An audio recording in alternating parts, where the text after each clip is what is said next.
baby. Sometimes the most profound moments arrive disguised as ordinary conversations. Last evening, something shifted inside me. Not through some grand gesture or dramatic revelation, but through a simple question. We were sharing dinner, nothing particularly special, when my mother looked across the table with that intuitive tenderness only mothers possess.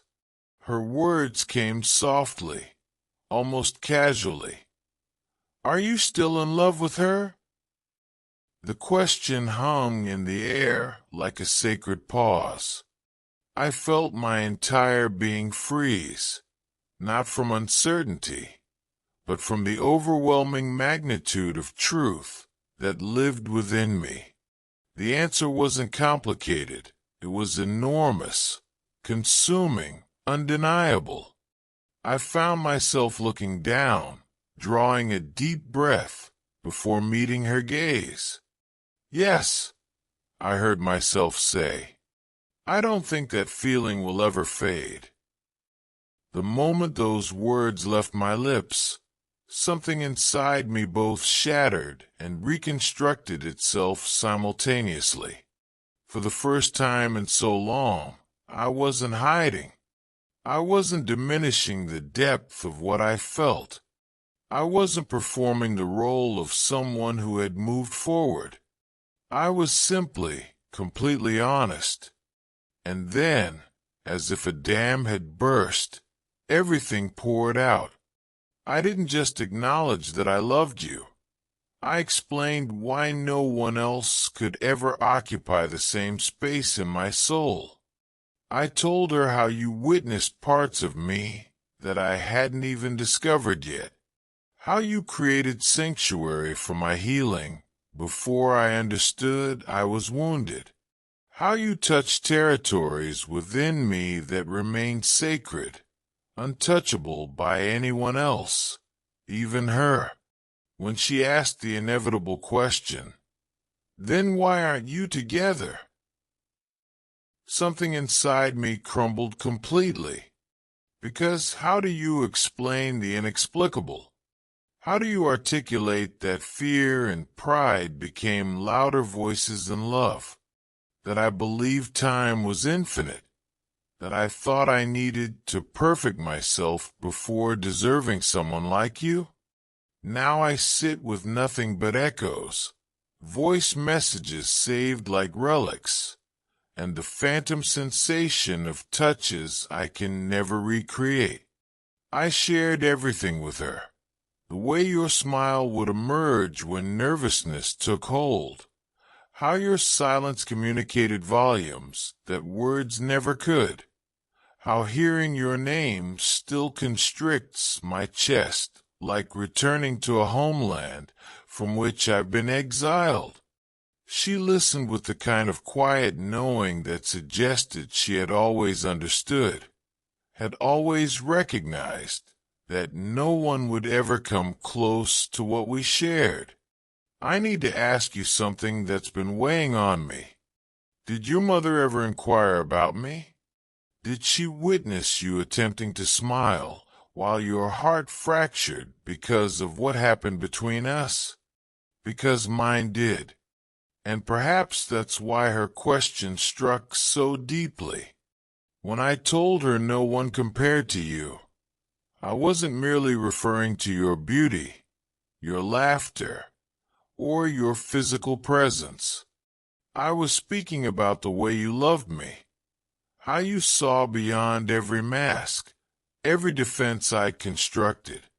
I confessed to her that even now, even after everything that's transpired, I still dream of you. I still imagine you walking through my door as if time had shown us mercy. And then came the most painful admission I'd never spoken aloud. I destroyed something beautiful with the only person who ever made me feel complete. She didn't offer advice or empty reassurances.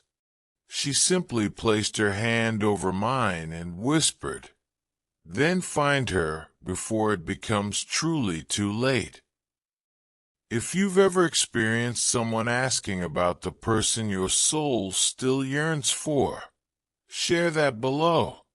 Tell me if your mother, sister, or closest friend has ever seen through your silence and posed the question you weren't prepared to answer. Because last night I realized that when people who know you intimately bring up the one you've been guarding in your heart, it's not mere coincidence. It's the universe attempting to remind you of what remains unfinished, what still holds possibility. The moment I walked away from that conversation, I felt it, that invisible cord between us pulling taut again, as if something had been released from my chest, something I'd buried so deeply I'd forgotten its weight.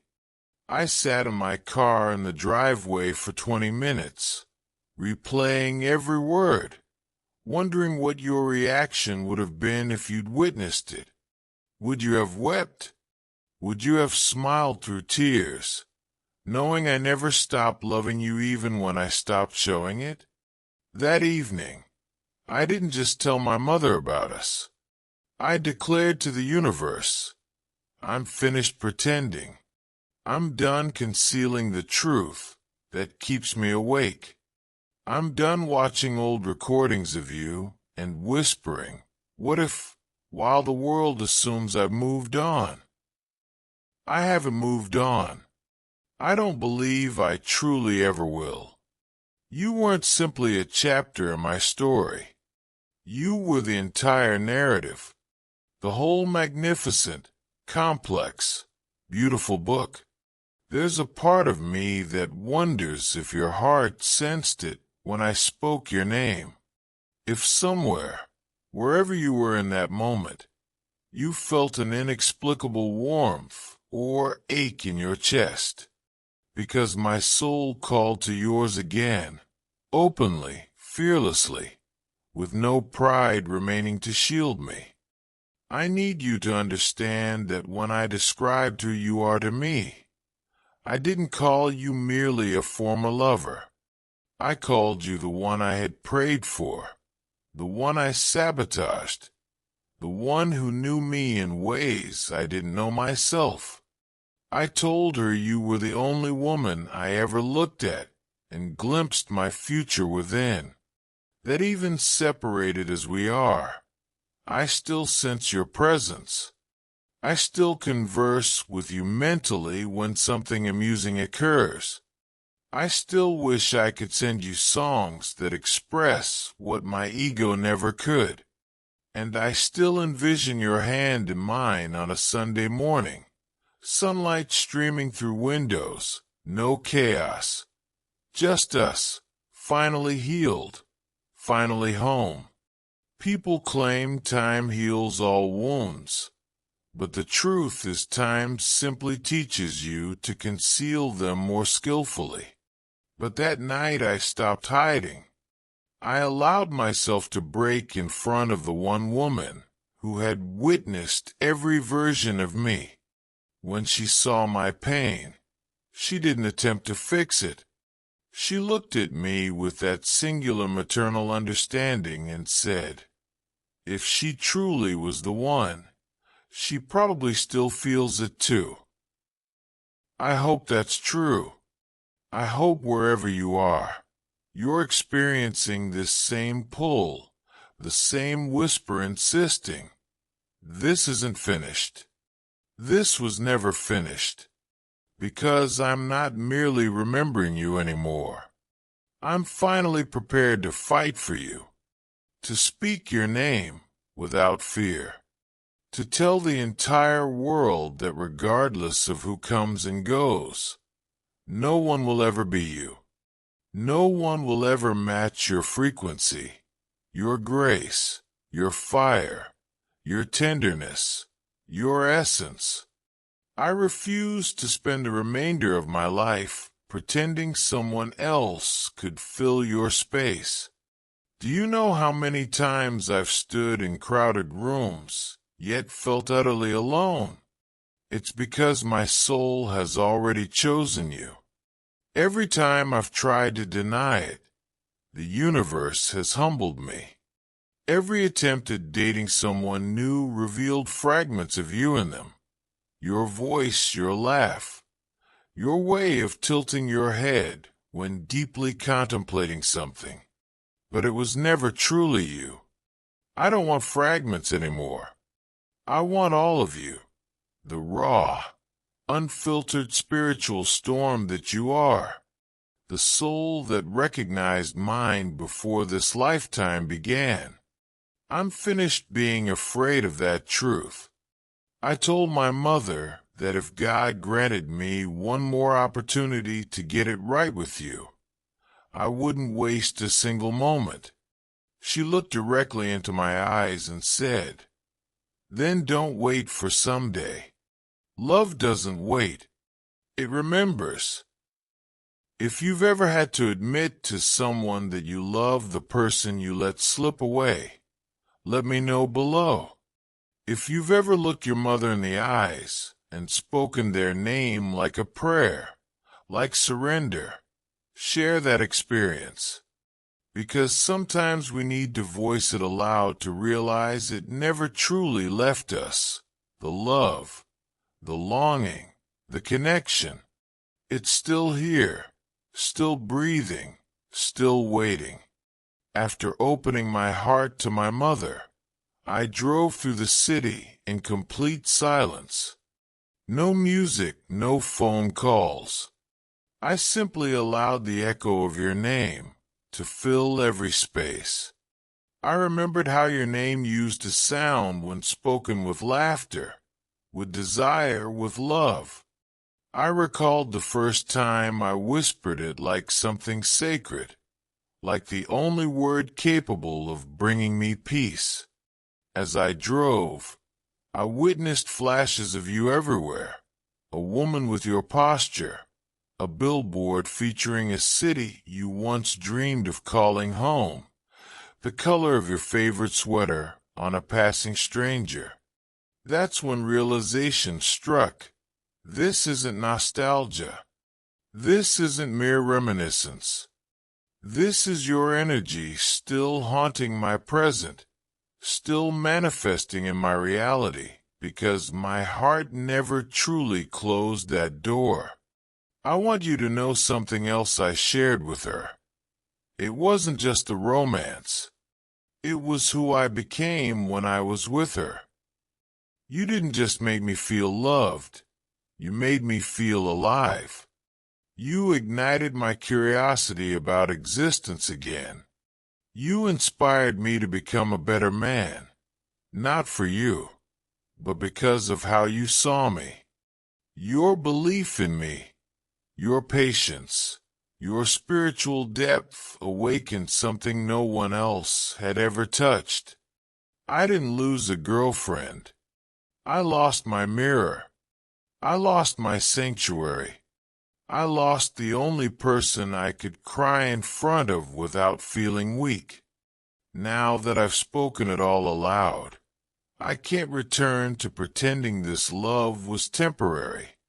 I can't keep pretending that silence is safer than vulnerability. If you're experiencing this and have ever loved someone who awakened you, someone who saw your demons yet remained with their light, comment "I remember," because these connections don't fade.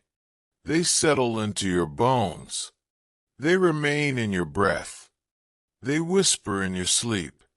No matter how many years pass or people come and go, they return in moments like these when the soul finally declares, "I still choose them." I need to know, have you told anyone about me? Have you ever broken down in front of someone and said, "He's the only one who made me feel safe"? Because I wonder if your heart ever exploded with truth, the way mine did that evening.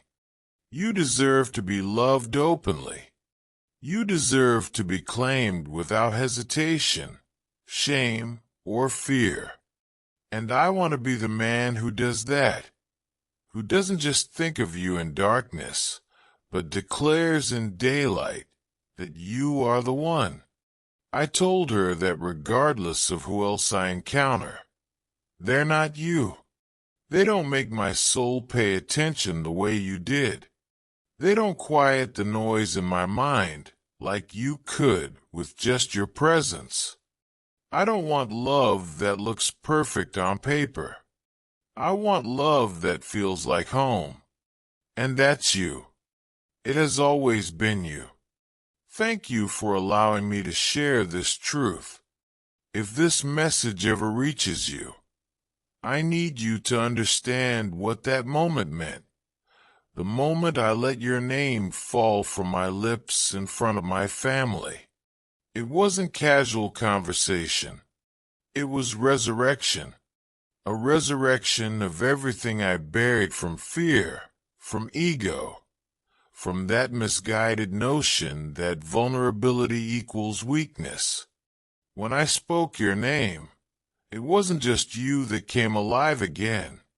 It was me, the real me, the version you knew, the version I'd been pretending didn't exist.